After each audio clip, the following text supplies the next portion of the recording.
নমস্কার বন্ধুরা, আমার নতুন আরেকটি ভিডিও তোমাদের সকলকে জানাই স্বাগত। তো বন্ধুরা, আমার হাতে আজকে বুঝতেই পারছো কি নিয়ে বসেছি।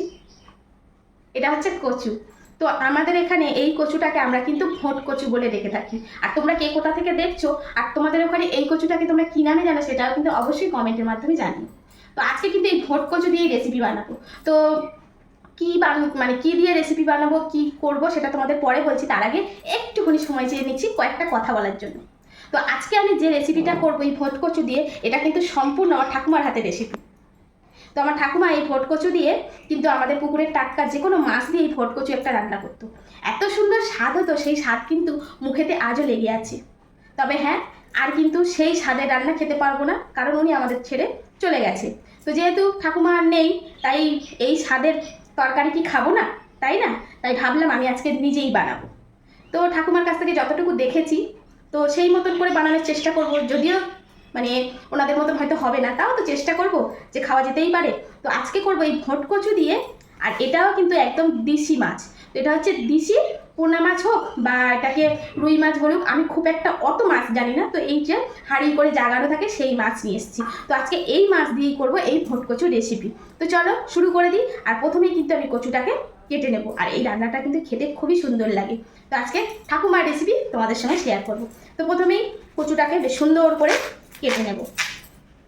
কি সুন্দর আওয়াজ না বন্ধুরা? তো দেখো, কচুটা দেখতেও বেশ সুন্দর লাগছে। আর কচু শাক যারা ভালোবাসে তাদের কাছে কিন্তু এটা একদম অমৃত। তো এটা একটু এর স্কিনটা খুব মোটা মতন, ঠিক আছে?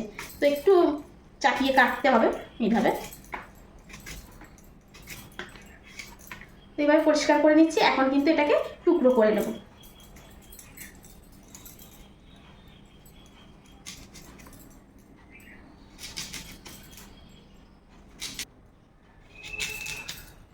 তো এরকমভাবে লম্বা লম্বা করে কেটে নিয়েছি।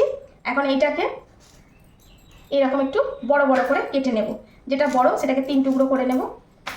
তো শেপটা যে যার পছন্দ অনুযায়ী, তবে ঠাকুমা কিন্তু এইভাবেই কাটতো কচু, ঠিক আছে? তো এইভাবেই সব কচুটা কেটে নেব।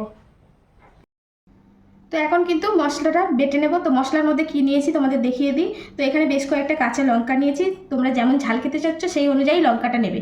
এখানে এই যে এতটুকু মতন রসুন নিয়েছি, 1 চামচ জিরে আর হাফ ইঞ্চি মতন আদা। তো এখন এটাকেই ভালো করে বেটে নেব। তো মশলাটা একদম বেটে নিলাম। মশলাটা এখন তুলে ফেলবো।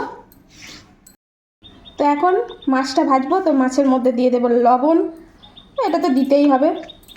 আর দিয়ে দেব হলুদ। তবে অনেকেই লঙ্কার গুঁড়ো ব্যবহার করে মাছ ভাজার সময়, তো আমি কিন্তু কোনো রকম লঙ্কার গুঁড়ো ব্যবহার করি না। তো কড়া বসিয়ে দিয়েছি, আর কড়া কিন্তু হয়ে গেছে গরম। তো এখন মাছ ভাজার জন্য দিয়ে দেব সরিষার তেল।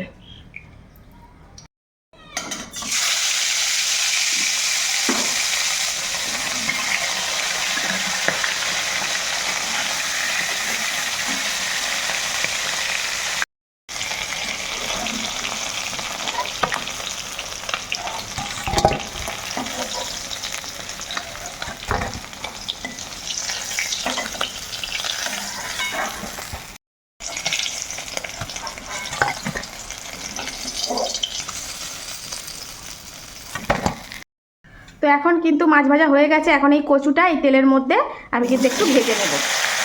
তো কচুটাকে একটু তেলের মধ্যে লাল লাল করে মিনিট 3 ধরে ভেজে নেব। তো কচুটা কিন্তু ভেজে নিয়েছি। এখন কচুটা কিন্তু তুলে ফেলবো।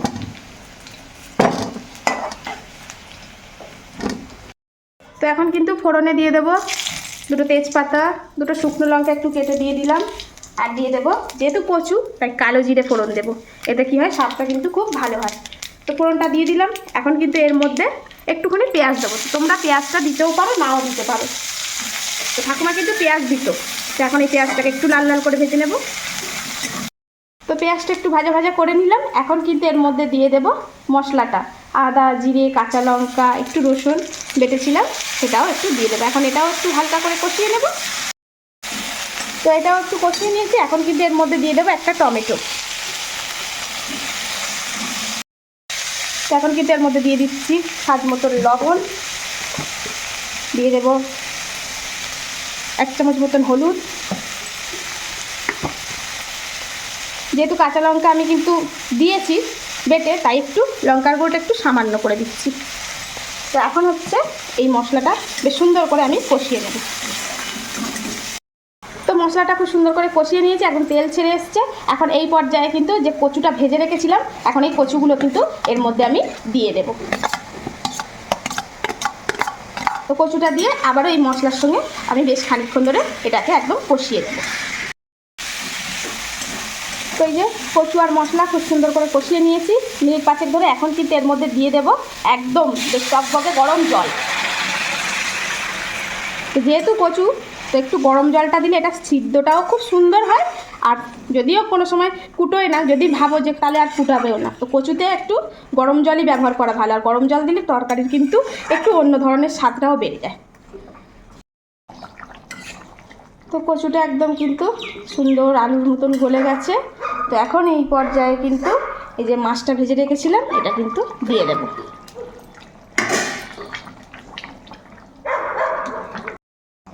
তো এখন একটু অল্প করে সামান্য করে চিনি দিয়ে দেবো, যেহেতু কচুর তরকারি তো তাই একটু মিষ্টিটা দিলে ভালো লাগবে। এইবারে একটু এটা মিনিট 3 মতন ফুটিয়ে নেব। তো একদম তরকারি কিন্তু রেডি বন্ধুরা। তো শেষ পর্যায়ে আমি কিন্তু একটু গরম মশলা ছড়িয়ে দেব। তো গরম মশলাটা দিলে সেন্টটা হয় ভালো। এটা কিন্তু আমার মানে কী বলে ধারণা, ঠাকুমা দিত না, আমি একটু দিচ্ছি। তো এখন গ্যাসটা বন্ধ করে দিলাম আর তরকারিটা কিন্তু একদম ঢেলে ফেলবো। তো এই তো বন্ধুরা একদম মোট কচু দিয়ে একদম টাটকা তাজা একদম মাছ দিয়ে তরকারি। তো কালারটা কিন্তু সেই লেভেলের হয়েছে। তো কেমন হয়েছে বন্ধুরা অবশ্যই কমেন্ট করে জানাবে। ভালো লাগলে একটা করে লাভ লাইক শেয়ার দিয়ে যেতে ভুলো না। তো চলো দেখা হচ্ছে আবার নতুন কোনো ভিডিওতে। সবাই ভালো থেকো, সুস্থ থেকো, সাবধানে থেকো।